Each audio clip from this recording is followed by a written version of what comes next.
Welcome to the Deep Dive. We're here to cut through the noise, get straight to what matters and the stories making waves.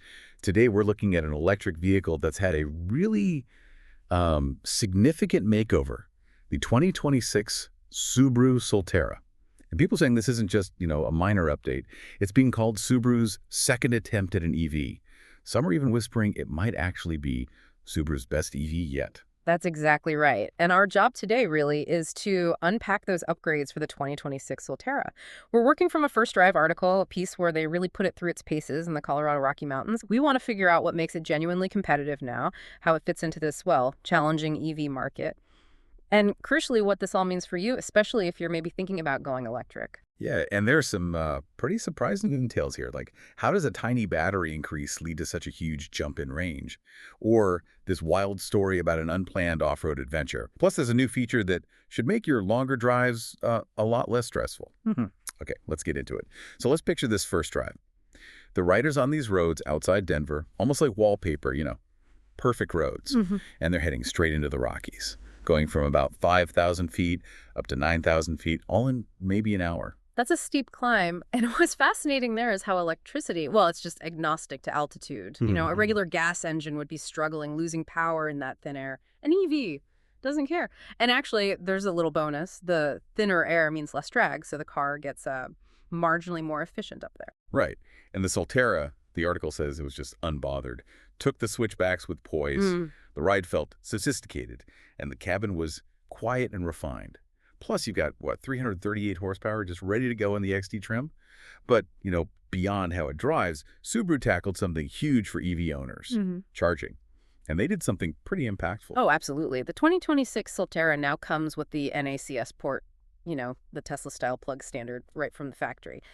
This is big. It means you suddenly get access to tens of thousands of Tesla Superchargers. For a lot of people thinking about an EV, this directly hits that range anxiety concern, makes road trips way more feasible. Yeah, that NACS port feels like a game changer just for everyday use. But while the charging picture is better, the overall market, it's getting tricky for Subaru, right?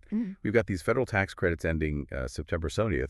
That's a critical shift. Subaru had been using that lease loophole so buyers could still get credits even if the car didn't meet, say, the battery mineral rules.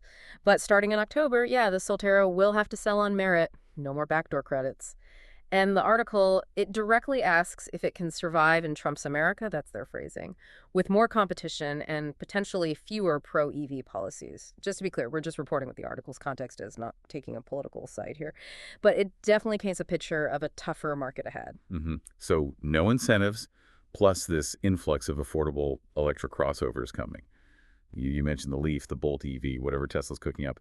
Yeah, the article says the road ahead will be anything but easy for the Solterra. It really has to prove itself now. Okay, so let's dig into how it's trying to prove itself. Let's break down these upgrades, starting with power and efficiency. Now, its twin, the Toyota BZ4X, has two battery options, but the Solterra, it's sticking with just the larger pack, the 74.7 kilowatt-hour one, and standard all-wheel drive. Right. And this is where it gets really interesting, that battery figure. The capacity only went up, 2%? From 72.8 kilowatters to 74.7 kilowatters, that's tiny. But the range, it jumps a massive 26%. How does that even work? Is it just magic battery chemistry? Not quite magic, but definitely clever engineering. It's not just the battery cells themselves. That big increase comes from a combination of things. Better insulation around the cells, an upgraded cooling system, completely new motors that are more efficient, and even tweaks to the aerodynamics. It's like a whole bunch of small gains adding up. And the result for you? The basic premium trim goes from 227 miles to 288 miles. That's a significant real-world difference. Higher trims are slightly less, 278 miles, but still a huge improvement. Wow, 288 miles. That makes a difference. And charging got better too, right? That's almost as important day to day. Yep. DC fast charging, think public charging stations, went from 100 kilowatts up to 150 kilowatts. That shaves about 5 minutes off a 10 to 80% charge, down from 35 minutes to around 30. It's more competitive now. And level 2 charging, like your home charger, also got a nice boost from 7 kilowatts up to 11 kilowatts, faster overnight top-ups. Okay, so better range, faster charging. What about the feel? You mentioned new motors contributing to efficiency.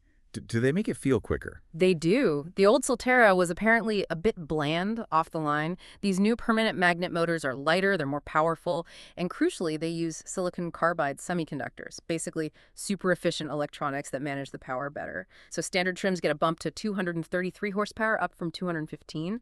And those XT trims hit that 338 horsepower number we mentioned earlier. And the article said driving that XT, you feel a real neck-snapping shove. Helps it hide its, nearly 4,500-pound weight pretty well. So it sounds like it's genuinely more fun to drive now, not just more practical.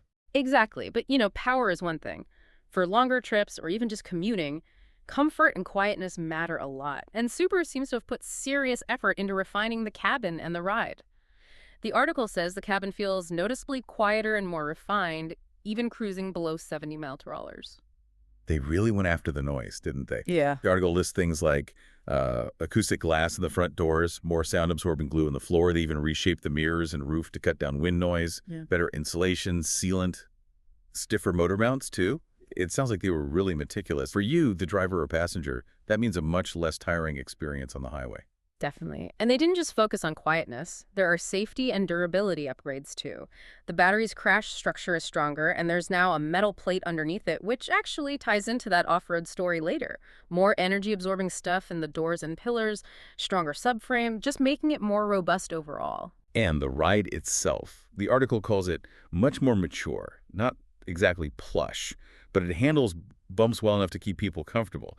Apparently, even on those mountain roads, pushing it a bit, it stayed composed, even with the tires squealing through corners. Yeah. That sounds pretty sorted for an electric SUV. It does. They apparently tuned the springs quite specifically. Lighter control arms and stiffer front springs for sharper turn-in when you steer, but then softer rear springs to prioritize passenger comfort in the back. Makes sense for a family car or maybe even rideshare use. Interesting balance. Was there anything, though, that didn't quite hit the mark with the driving feel?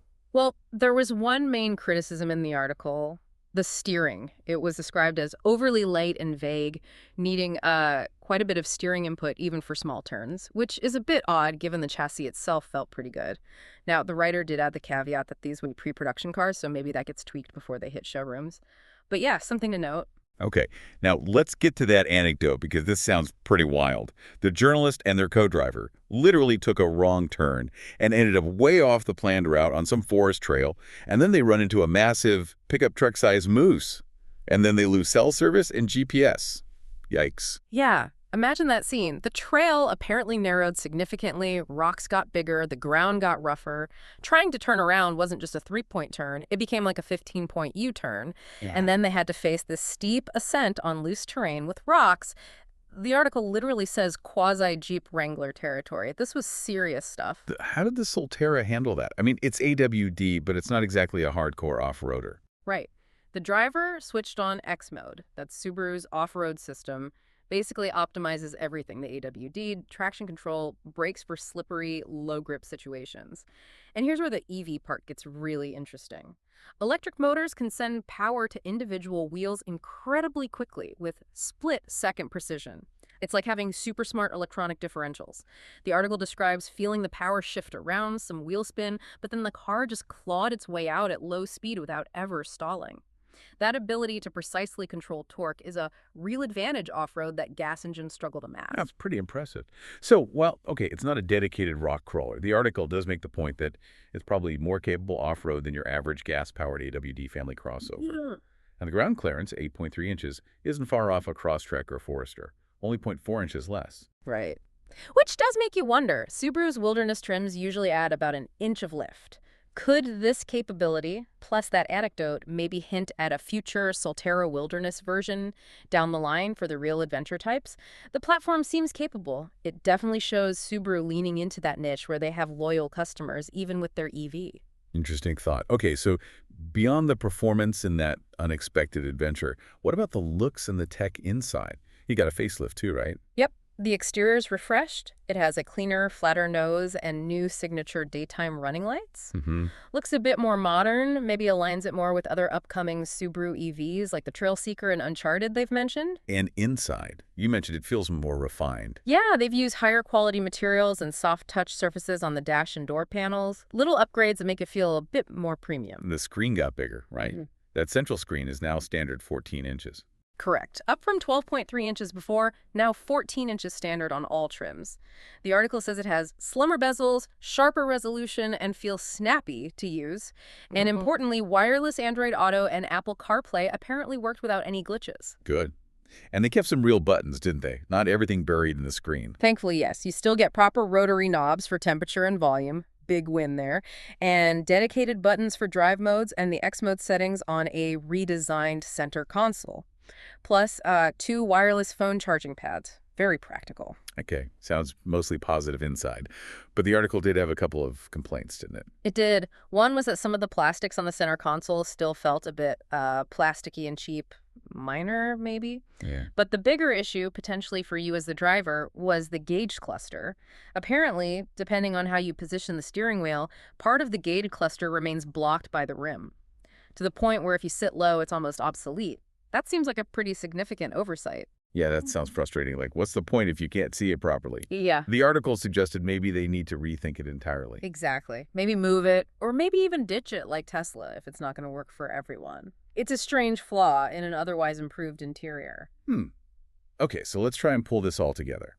Subaru's EV family is growing Solterra, Trailseeker, Uncharted. But the Solterra itself, even with these upgrades, faces tough competition. The article points out it doesn't quite have the Model Y's overall polish, or maybe the Equinox EV's value proposition, or the Ioniq 5's powertrain edge. So with all that, who is this improved Solterra really for? Well, its unique selling point really comes down to 2 things: the Subaru badge and X mode. And the data backs this up. Apparently, 40% of current Subaru owners are thinking about an EV for their next car. That's huge.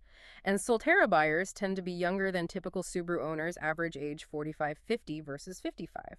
And here's what's really fascinating. Ipsos data shows Solterra owners actually go off-road more than drivers of any other electric crossover.